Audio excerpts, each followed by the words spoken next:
So I did a gig with some guys last night that were from the UK. They're called the Baldy Holly Band, and it was super fun. So I played bass with the band. Now I love a very complex, slapping, harmonic, chordal, mind-blowing, complex bass line. But for this gig, that would not have worked at all. And I don't really try to play like that. I try to play super crazy simple and stay on the beat. So it's got to be like driving. I try to play it kind of like Dee Dee Ramone, Sid Vicious, Paul McCartney. Put those together, and that's what I'm trying to do. Slightly melodic when needed. Every once in a while, a little flash, but mostly root third fifth. So if it's in E, everything's going to be...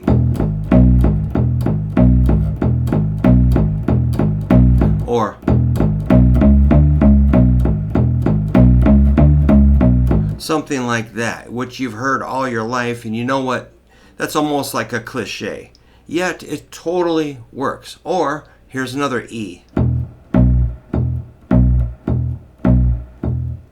Or you could do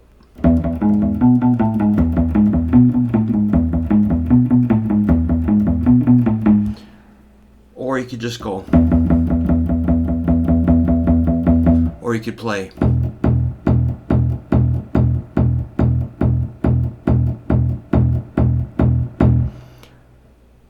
Or you could do this. Here's a walk down I do.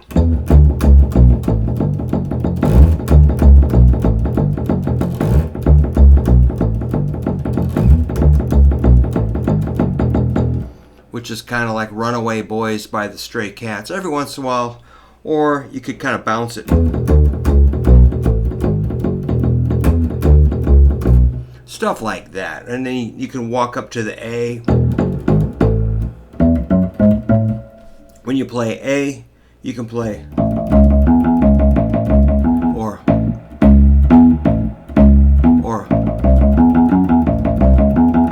all those basic riffs. D is gonna, most of the songs were in E or A. And when you're from England, you say A, you say E. No, E is for A in England, which we cracked up. They were really funny. D would be, or you can go. Okay, A up here would be. Or when I got sick of that, I was.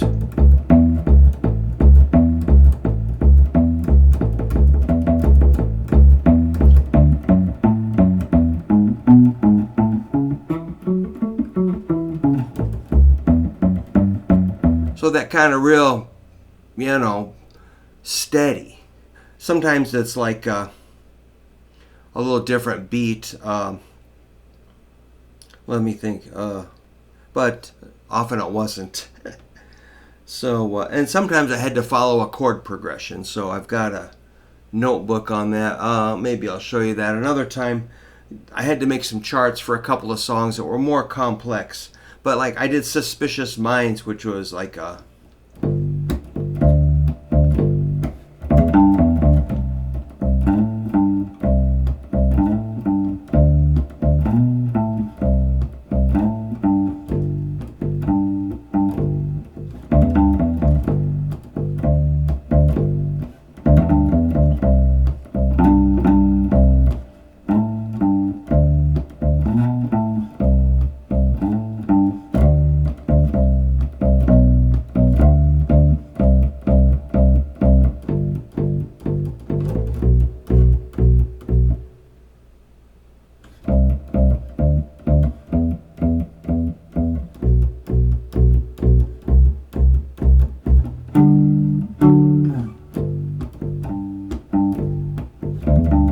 something like that. And it was, we never played together before, ever.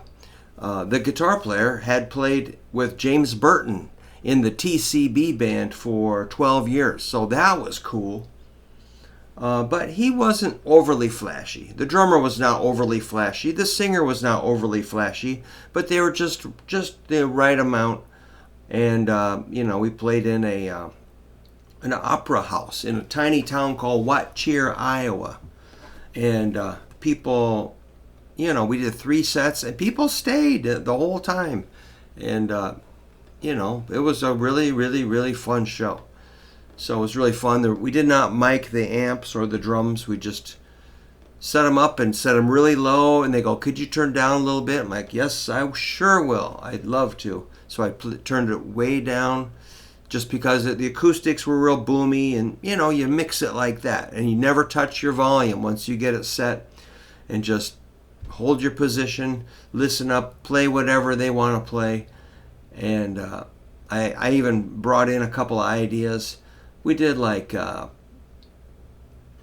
Maybe Baby, which I play, I just play kind of like the Ramones, like Maybe Baby.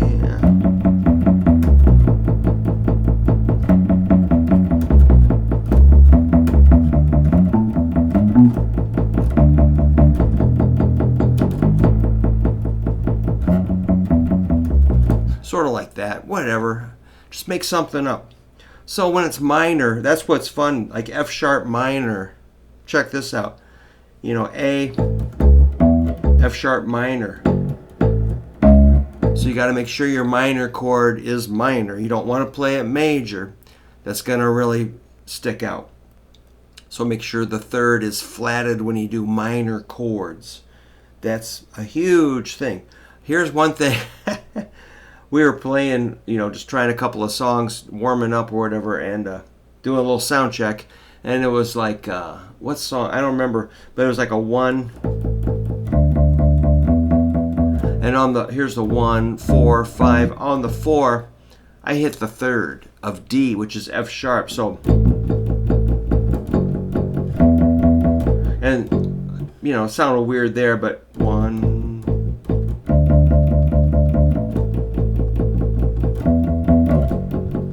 Because the third of D is F sharp, and they go, the singer goes, "What was that change you did on that one song?" And I go, "Well, I was hitting the major third of D, which is F sharp." And he was like, "I've never heard that before." And they were like, "Have you heard that before?" Asked the guitar player, Tony. And he's like, "No." I go, "That's the major third." Anyway, I'm like, well, maybe I won't do that a lot. But I still think it's cool to put that third in strategic spots, All right. In the right way, in the right time, it's cool. It just kind of struck them as unusual. Like E, if you're playing E, you can play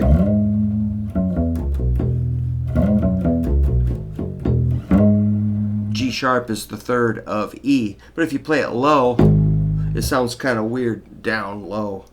It's like when you're expecting a root and you hit a third, you're like, what's going on? Or you could hit a fifth, or maybe a flatted 7. So if you know your chord formulas, you can, play different notes than the root, and then you can, people say, well, what's that? Well, that's a fifth, or a flatted 7, or a third. And, that was kind of fun to get a little reaction out of them. I didn't want to do that. I just wanted to make it interesting, but I tried to keep it simple, maybe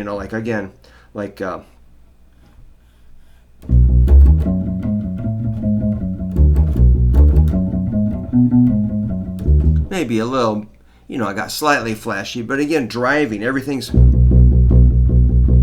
keep that really steady beat, so there's no question about the tempo or the pulse of the song. And even if you hit something that's not perfectly in tune, just as long as that pulse is going, nobody's going to really perceive, if you're, let's say it's B.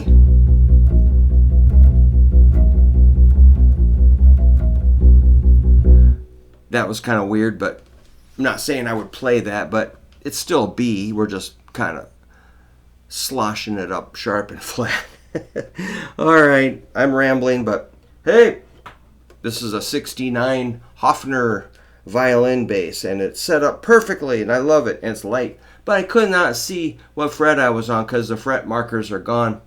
I was thinking about countersetting, or maybe just super glue a little red jewel on those sides. I probably shouldn't drill it, should I? But it's just binding, and it's probably never going to be in a museum. Could I customize my own bass? Probably could, but probably shouldn't. I could just glue it on. Then you can feel it too. All right, thanks for letting me show you. And these are nice and light if you ever play a Hofner. They're a smaller scale bass, and they're pretty easy for a little tiny man like me to handle.